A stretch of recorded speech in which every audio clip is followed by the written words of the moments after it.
ఇక్కడ ఎలాంటి పూజా కార్యక్రమాలు జరుగుతాయి అమ్మవారికి? ఇక్కడ గోదాదేవి యొక్క లక్ష్మీదేవి యొక్క గోదాదేవి అంటే ధనుర్మాసంలో ప్రత్యేక పూజలైతాయి. నెల రోజులు అమ్మవారి యొక్క పూజలు.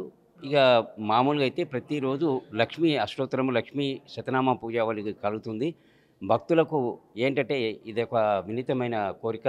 భగవంతుడు ఏదైనా కోరుకున్నా కూడా ఈ లక్ష్మీదేవి విశిష్టత ఏంటంటే ప్రతిరోజు మనకు ఉదయం 5:30 నుంచి 8 గంటల వరకు ఆరాధన కార్యక్రమాలు జరుగుతాయి. దాని తర్వాత ప్రత్యేక భక్తులు ఎవరొచ్చినా కూడా వారి పేరు మీద నామార్చన, అష్టోత్తరము లేక శతనామావళి, లక్ష్మి యొక్క పూజలు జరపబడుతుంటాయి. భక్తులు విశేషంగా వస్తుంటారు.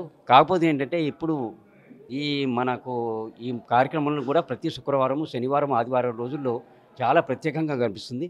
మిగతా రోజుల్లో భక్తులు వస్తుంటారు, వెళ్తుంటారు. అమ్మవారిని నమ్ముకున్న వరకు విజయం కలుగుతుందని చెప్పి నేను నమ్మిన లక్ష్మీదేవి యొక్క ఇది. ఎందుకంటే అమ్మవారు నాకు ఆ తోవను చూపించింది. ఇప్పటివరకు కూడా ఆ అమ్మ దయ వల్లనే ఆ అమ్మవారి అనుగ్రహమే అని నేను నమ్ముతాను. తప్పకుండా అమ్మవారి లక్ష్మి కరుణా కటాక్షమి. అదిగాక ఈ సీతారామ మహారాజ్ సంస్థ యొక్క యజమాని దయ వల్లనే మాకు ఈ యొక్క సేవ లభించింది. ఆ సేవ దయ వల్లనే మాకు ఇవన్నీ జరుగుతున్నాయి. జై శ్రీమన్నారాయణ.